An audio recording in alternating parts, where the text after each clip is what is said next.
Le mot là qui ne veut rien dire, par le marché. Alors qui est le marché ? Ça veut dire quoi par le marché ? Quand on fait le marché unique, il y a des gens qui ont dit qu'on allait avoir 6% de croissance et des millions d'emplois. On ne les a jamais eus. Quand il y a eu la mondialisation, on nous a promis la mondialisation heureuse. On n'a pas vu trop d'effets sur l'humain, y compris Internet. Ça devait nous rendre plus productifs. On n'est pas sûr qu'on soit plus productifs. Ça devait nous permettre de travailler moins. On n'est pas sûr qu'on travaille moins. On a des débats pour travailler même plus. Tout ce qui s'est passé derrière, c'est l'ubérisation qu'il y a eu.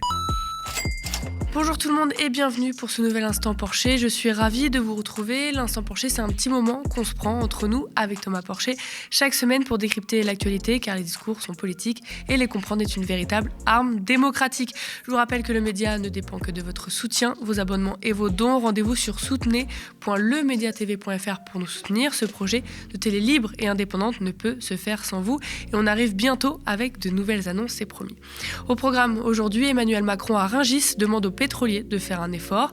Doit-on saluer la réaction de Total et que se passe-t-il avec EDF ? Les pétroliers nous mènent-ils droit dans le mur ? Et puis nous nous intéresserons à l'Union européenne. Y a-t-il un revers protectionniste et en même temps le développement du libre-échange ? Quelles conséquences dans un monde qui serait voué à plus 4 degrés ? On décrypte tout ça, c'est l'Instant Porcher.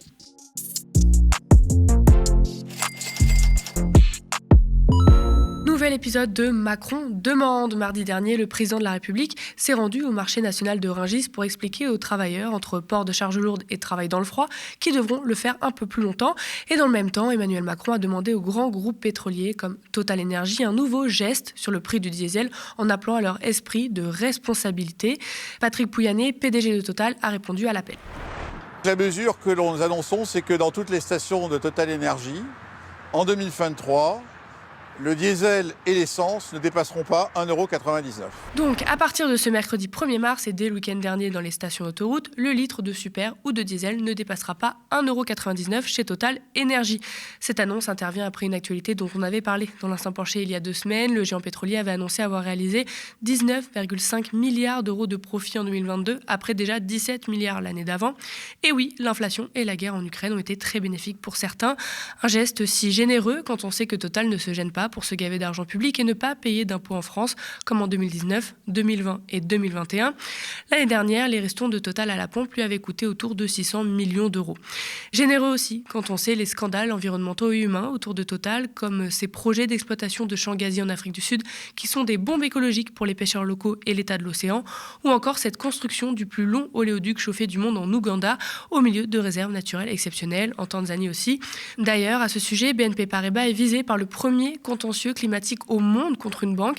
Les Amis de la Terre, Notre Affaire à tous et Oxfam France demandent à BNP de mettre fin à ses soutiens financiers aux nouveaux projets d'énergie fossile et d'adopter un plan de sortie du pétrole et du gaz. BNP Paribas qui est aussi le premier financeur des géants mondiaux du pétrole et du gaz. Total Energy qu'on retrouve, mais aussi Chevron, ExxonMobil, Shell, BP, Eni, Repsol, Equinor. Et il est intéressant de mettre en parallèle ceci. Moins de 3% des revenus accumulés par les sociétés pétrolières et gazières dans le monde en 2022, soit 100 milliards de dollars, suffirait pour réduire de 75% des émissions de méthane provenant du pétrole et du gaz. Le méthane est un très puissant gaz à effet de serre, observe l'Agence internationale de l'énergie. C'est Hervé Kempf, rédacteur en chef du média indépendant Reporter, qui le met en avant. Et dans tout ça, Christophe Béchu, ministre de la Transition écologique, nous dit de nous préparer aux plus 4 degrés de réchauffement climatique qui sont littéralement invivables et meurtriers. Les pétroliers nous amènent-ils droit dans le mur ? On va analyser tout ça avec Thomas. Thomas, on va d'abord revenir sur la visite du président à Rungis où Emmanuel Macron a demandé à Total de faire des efforts en plein débat sur la réforme des retraites. Qu'est-ce que tu penses de cette sortie ? En fait, il y a un contexte social qui est très difficile avec la réforme des retraites. La plupart des gens sont opposés à cette réforme. Et là, vous avez Emmanuel Macron qui fait un déplacement bien ciblé à Rungis pour montrer un peu la France qui se lève tôt. Et une France aussi qui dépend énormément des transports, du transport routier, etc. Donc là, il faut qu'il annonce une espèce de mesure sociale pour que ce soit un contre-feu. Donc il dit, après le scandale des bénéfices de Total en pleine crise et le fait qu'on demande aux Français de travailler plus longtemps pour faire des économies, qui va demander à Total de baisser sa part de marge sur le diesel pour faire baisser le prix du diesel, ce que Total avait déjà plus ou moins annoncé quand il avait annoncé ses bénéfices. Enfin, il n'y a rien de nouveau en fait, il est le porte-parole de ce qu'avait déjà dit Total et c'est une façon de mettre un espèce de contre-feu aux tensions sociales qu'il peut y avoir autour de la réforme des retraites. Que penser de la ristourne de Total ? Est-ce qu'il faut applaudir et remercier ? Bon, c'est une ristourne bien sûr, ça va coûter quelques dizaines, peut-être peut-être même centaines de millions d'euros à Total, cette ristourne. Mais en même temps, Total pratique de l'optimisation fiscale. Total a fait des bénéfices records. Donc c'est une façon plutôt d'acheter la paix sociale. Parce qu'en réalité, les oppositions à Total sont principalement centrées en France. Il y en a bien sûr dans des pays pauvres, etc., mais qui sont moins entendables et moins impactantes que celles qui ont lieu en France. Et on se rend compte aussi que Total, en fait, c'est devenu un espèce de chiffon qu'on agite dès qu'il y a un problème. Moi, je me souviens déjà en 2012, Nicolas Sarkozy disait qu'il allait faire un impôt spécial sur les grandes sociétés du CAC 40 en prenant l'exemple de Total à l'époque qui ne payait pas d'impôts. Là, vous avez Macron qui ressort et qui tape sur Total, comme l'ont fait d'autres, Roussel, etc. Donc, c'est un petit peu voilà, le bouc émissaire qu'on aime bien, surtout quand on a des réformes libérales à faire passer. Est-ce que tu peux nous rappeler comment se décompose le prix des carburants ? Est-ce que les pétroliers répercutent autant les hausses que les baisses des prix du pétrole sur l'essence ? Dans un prix du carburant, vous avez quand même 50 à 60% de taxes, que ce soit le diesel ou l'essence, même si le diesel a moins de taxes que l'essence. Vous avez en fait dans un premier lieu ce qu'on appelle le produit pétrolier qui doit faire 30 à 35%. Vous avez ensuite la marge des pétroliers et puis vous avez ensuite les taxes quasiment, avec une TICPE, une TVA sur le produit, une TVA sur la TICPE. Donc le gouvernement a fait les chèques énergie, les chèques carburant, c'était une baisse de taxes. Et là on demande un effort supplémentaire à Total. Total ne représente pas l'ensemble des distributeurs de diesel de France. Il est plutôt assez minoritaire, il doit faire 20-30% avec les grandes entreprises gazières. La majorité, c'est ce qu'on appelle les grandes et moyennes surfaces, les Leclerc, etc., qui, eux, distribuent du diesel.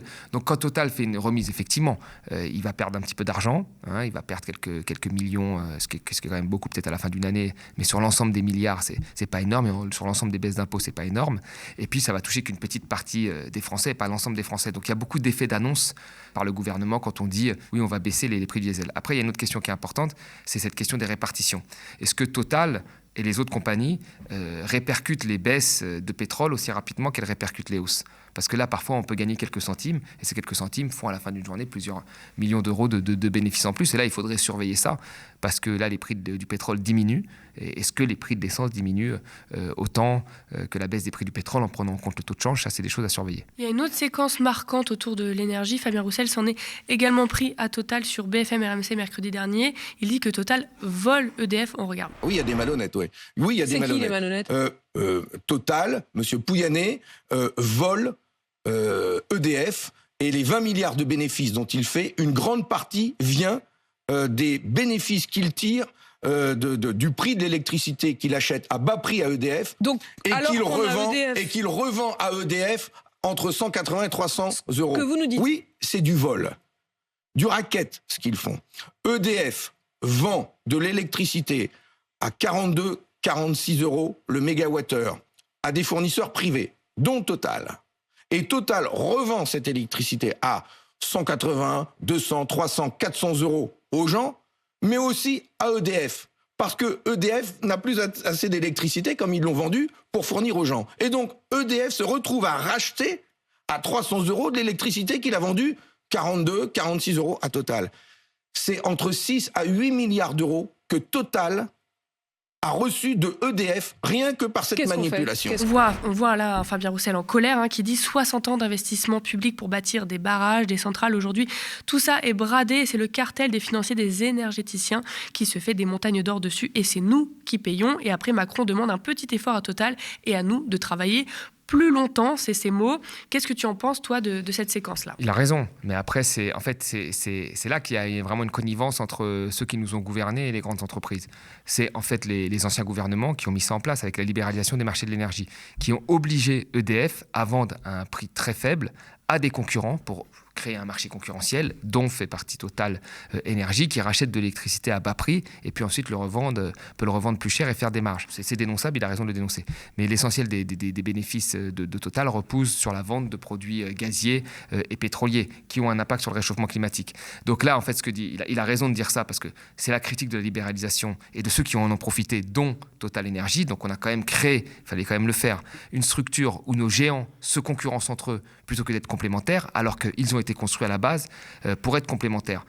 EDF faisait l'électricité, GDF faisait le gaz, Elf faisait à l'époque le pétrole. C'était comme ça que ça se passait. Areva faisait un autre pan du nucléaire et se complétait avec EDF. Et aujourd'hui, toutes ces entreprises se concurrencent avec une structure qui vise à affaiblir EDF pour enrichir d'autres concurrents. Donc c'est parfaitement dénonçable. Mais la majorité des bénéfices de Total se font quand même sur le pétrole et le produit, donc sur l'extraction, la recherche-production, qui sont un véritable problème parce que portent atteinte au réchauffement climatique. De manière générale, le bilan énergétique mondial est à 80% composé d'énergie fossile malgré l'épuisement des réserves. Comment est-il possible d'inverser cette tendance au niveau mondial ? Mais c'est ça qui est compliqué, c'est qu'en fait, on a un bilan énergétique qui a plus de 80% dû à des énergies fossiles. Et en fait, ce bilan énergétique, il n'a pas bougé depuis plus de 15 ans. Donc certes, les renouvelables se développent, on entend beaucoup, les renouvelables se développent, mais les énergies fossiles se développent aussi. Alors on a toujours comme coupable le pays émergent qui va développer du charbon, c'est le cas notamment de la Chine, c'est aussi une réalité. Mais ils produisent, avec des centrales à charbon, des biens qui sont destinés majoritairement à l'export, que nous allons ensuite consommer. C'est là qu'est toute l'hypocrisie en fait climatique. Et puis surtout, il y a des pays riches qui ont toute la technologie, tout le savoir-faire, tout l'accès au financement peu cher, qui peuvent engager la transition énergétique et qui ne le font pas. Les États-Unis ont rajouté 3 à 4 millions de pétrole de schiste sur les marchés mondiaux. Les Canadiens, le sable bitumineux. Chez nous, on a mis en place les centrales à charbon qu'on a réouvert avec le gaz de couche. Donc finalement, même les pays riches produisent beaucoup plus d'énergie fossile. Et quand on regarde par exemple l'Arctique, les principales compagnies, dont la nôtre, qui sont intéressées par des forages exploratoires en Arctique, sont des compagnies de pays riches, de la Norvège, des États-Unis, de la Russie ou de l'Angleterre. Donc les pays riches ont aussi quand même un rôle majeur à jouer là-dessus. Il y a une forme d'hypocrisie de dire toujours que l'énergie fossile est majoritairement consommée dans les pays pauvres, quand nous, l'Europe, nous engageons la transition énergétique. Nous l'engageons certes, mais nous avons toujours des débats sur les énergies fossiles, alors même que l'AIE dit que les réserves prouvées suffisent et qu'on ne pourra consommer qu'une petite partie, et donc il faut arrêter tout nouveau projet dans les énergies fossiles. Est-ce que le défi, il réside que dans le fait de changer nos modes d'approvisionnement ou aussi dans le fait de réduire notre consommation énergétique aujourd'hui ? Les deux en réalité. Il va falloir jouer sur la demande, mais jouer sur la demande par l'efficacité énergétique, par la réduction de la consommation ne suffira pas. Il y a tout un système à détricoter. Et là, tu l'as bien dit au début, il y a le système de financement des énergies fossiles, il y a les grandes banques, il y a le fait que ces grandes entreprises, aujourd'hui, ont pris le vocabulaire en fait des ONG en disant oui, nous faisons attention à la transition énergétique, etc., tout en continuant les mêmes types d'investissements dans les énergies fossiles. Il y a les modes de production qui utilisent ces énergies-là et il y a les consommateurs qui consomment des biens issus de cette production-là. Donc il va falloir tout détricoter. On ne peut pas jouer que sur le levier de la consommation, où les adaptations sont plutôt très faibles, parce que les marges de manœuvre sont faibles. Il faut aussi aller à la source et jouer sur la production. Et ça, normalement, c'est le politique qui s'en charge. L'Europe a-t-elle pris un tournant protectionniste en réponse à l'Inflation Reduction Act aux États-Unis, plan qui consiste à soutenir financièrement les entreprises états-uniennes dans la transition écologique, version américaine? L'Union européenne a mis en place son pacte vert en soutien à l'industrie européenne. C'en est fini du libre cours à une concurrence déloyale qui s'affranchirait des exigences du développement durable. L'UE renforce radicalement sa stratégie industrielle et ses instruments de défense commerciale, affirme Laurence Boone, secrétaire d'État chargée de l'Europe, dans une tribune sur Libération. Laurence Boone qui ajoute: l'Europe a choisi, elle sera la région du monde leader dans la lutte contre le changement climatique par l'innovation, le développement d'une industrie en pointe et un programme de développement des compétences appropriées. Alors il y a quelques exemples, comme une entreprise chinoise qui bénéficie de subventions contraires aux règles du commerce international, qui se verra interdire l'accès au marché européen, ou encore la volonté de filtrer les investissements étrangers et protéger les ports, aéroports, réseaux énergétiques d'une prise de contrôle par des capitaux étrangers. Un autre exemple aussi en lien avec l'actualité est que les produits qui entrent sur le territoire européen doivent respecter les normes européennes. Ceux qui comportent par exemple des traces de néonicotinoïdes ne pourront plus entrer sur le marché européen. On parle aussi d'une taxe carbone aux frontières, mais Laurence Boone précise bien que ceci n'est pas un repli et que l'autarcie est le monde d'hier. Par exemple, pour des matières premières non produites en Europe, comme le lithium, la secrétaire d'État avance qu'il faut continuer à travailler avec le monde pour construire les batteries indispensables à une mobilité décarbonée, ou encore pour que nos entreprises, à nous, s'exportent et génèrent des emplois. Toujours avec cette volonté de respecter la boussole climatique, Laurence Boone avance que les accords de libre-échange qui n'imposent pas un strict respect de l'accord de Paris, comme le projet négocié par l'Union européenne avec le Mercosur, ne peuvent pas être acceptés en l'état et que nous progressons en revanche avec d'autres partenaires comme la Nouvelle-Zélande. En même temps macronien, je cite, « concilier la souveraineté industrielle technologique et l'ouverture à la mondialisation que le président de la République porte depuis le premier jour de son premier quinquennat ». Une tribune à laquelle a répondu Manon Aubry, eurodéputée La France Insoumise et coprésidente du groupe de la gauche au Parlement européen. Le protectionnisme libre-échangiste, il fallait oser, déclare l'élu, avant de poursuivre, faire du libre-échange l'un des volets principaux d'un plan pour l'autonomie et la neutralité carbone. C'est un numéro d'équilibriste dont seuls les édiles de l'exécutif bruxellois ont le secret. En effet, Manon Aubry avance qu'il y a un réseau de 42 accords de libre-échange avec 78 pays et que l'UE redouble d'activités sur le front commercial. 12 accords sont en train d'être renouvelés ou étendus. 8 accords supplémentaires sont en cours de négociation ou de ratification avec, entre autres, la Nouvelle-Zélande, le Mercosur, Brésil, Argentine, Paraguay, Uruguay, on en a parlé, mais il y a aussi l'Australie, la Chine, l'Inde ou encore l'Indonésie. Thomas, avec le Covid et la crise en Ukraine, les mots souveraineté, autonomie, protectionnisme sont revenus, on vient de le voir, dans le débat public. Est-ce qu'il y a ou il va y avoir un changement dans les faits ? Non, en fait, le drame de cette crise du Covid, mais ça avait commencé un petit peu avant la crise du Covid, mais le drame de cette crise du Covid et de ce qui s'est passé dans la guerre, c'est qu'il y a eu des changements énormes sur le vocabulaire utilisé. Les mots réindustrialisation, protectionnisme sont ressortis. Autonomie, indépendance énergétique, ce sont des termes aujourd'hui que même les libéraux s'emploient à dire, mais qu'en réalité, dans les faits, rien ne change. Rien ne change. Les changements, c'est quoi en fait ? On continue le traité de libre-échange, mais dans un traité de libre-échange, je sais pas moi, de 2000 pages, on va rajouter 3 pages sur l'environnement. Et on va s'engager sans qu'il y ait de contraintes, parce que ce n'est pas des traités où il y a des contraintes, c'est des traités qui visent à baisser en fait les droits de douane, mais aussi uniformiser les normes de fabrication. Donc dans ce cas-là, vous avez toujours en fait celui qui a les normes les plus faibles, qui oblige l'autre à s'ajuster, ou celui qui est en position de force, qui oblige l'autre à s'ajuster. Donc il y a de fortes chances qu'on arrive, comme on l'a vu à l'intérieur de l'Europe, au moins-disant fiscal, social et écologique. Donc non, c'est très problématique, sauf qu'on rajoute 2 pages. Les 2 pages qu'on rajoute, c'est un engagement, par exemple, à suivre l'accord de Paris. L'accord de Paris, il fait une 30aine de pages, 40aine de pages, il n'y a rien dedans. Le transport aérien n'est pas pris en compte, le transport maritime n'est pas pris en compte. Ce qui fait qu'en fait, vous pouvez facilement envoyer des biens à 10 000 km que nous produisons chez nous en France ou même beaucoup plus près et tenir l'accord de Paris puisque le transport maritime et le transport aérien n'est pas pris en compte. Donc non, c'est que des effets d'annonce, mais on utilise le vocabulaire pour rassurer, pour dire qu'on a changé, alors que dans les faits, rien n'a changé. J'ai présenté la tribune donc, de Laurence Bonne, secrétaire d'État chargée de l'Europe en introduction, où est dit notamment la phrase « L'Union européenne s'assume pleinement comme une véritable puissance ouverte, porteuse d'un modèle social et écologique de développement par le marché ». Qu'est-ce que tu penses de cette tribune et de cette phrase ? Vous avez vu, là, on a vraiment tous les mots de vocabulaire. C'était modèle social, écologique, de l'Europe. Alors, ça, faudrait me dire où est-ce qu'on voit ce modèle social en Europe, puisque justement, l'Europe, le bilan de l'Europe, et ça, tout le monde l'a reconnu, y compris parfois Macron, y compris le directeur, le gouverneur de la Banque de France, c'est que ça a été la concurrence fiscale. Et que nous avons constamment baissé nos fiscalités, etc. Jusqu'à la fin, il n'y aura peut-être plus de fiscalité. Et c'est la concurrence aussi. On a vu des modèles de retraite où on dit, mais regardez, à côté, ils travaillent plus longtemps, donc il faut qu'on travaille plus longtemps. Donc c'est le moins-disant social partout. Donc je ne vois pas en quoi on exporte notre modèle social. Notre modèle social, c'est la concurrence justement du moins-disant social. Et après, alors, le mot là qui ne veut rien dire, par le marché. Alors, qui est le marché ? Ça, c'est dingue. Ça veut dire quoi par le marché ? Le marché, en réalité, c'est personne. Le marché, c'est la loi du plus fort. Google, il va vous dire, c'est le marché qui décide. C'est normal, c'est lui qui décide. Il a quasiment tout le marché. iPhone va vous dire, c'est le marché qui décide. C'est normal, ils sont que 2 sur le marché, lui et Samsung, et les autres se partagent des confitis. Donc, quand on dit c'est le marché, c'est en fait la loi du plus fort.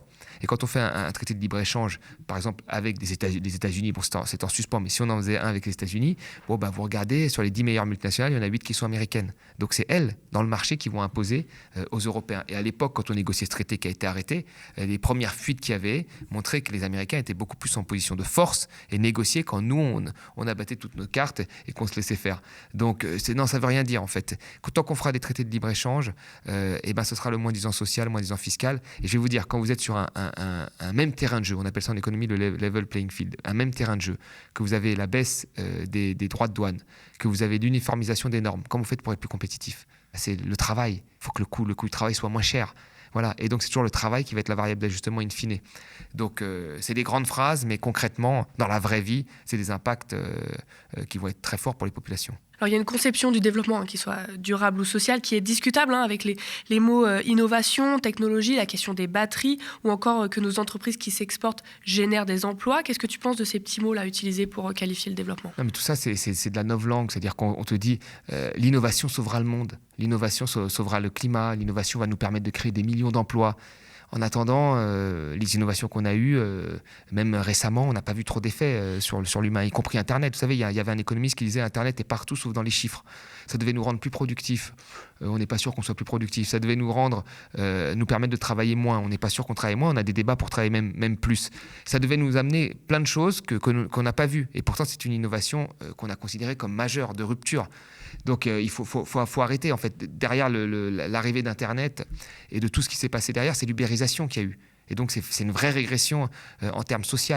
Donc, parier tout sur l'innovation, l'exportation, le libre-échange, c'est les promesses qui nous ont été faites au moment de la construction européenne et au moment de l'ouverture de l'économie et de la mondialisation. Je me souviens qu'à l'époque, quand on a fait le marché unique, il y a des gens qui ont dit qu'on allait avoir 6% de croissance et des millions d'emplois. On ne les a jamais eus. Quand il y a eu la mondialisation, on nous a promis la mondialisation heureuse. Ça n'a pas été le cas. Il y a des bassins qui ont été laminés, des bassins industriels laminés entièrement.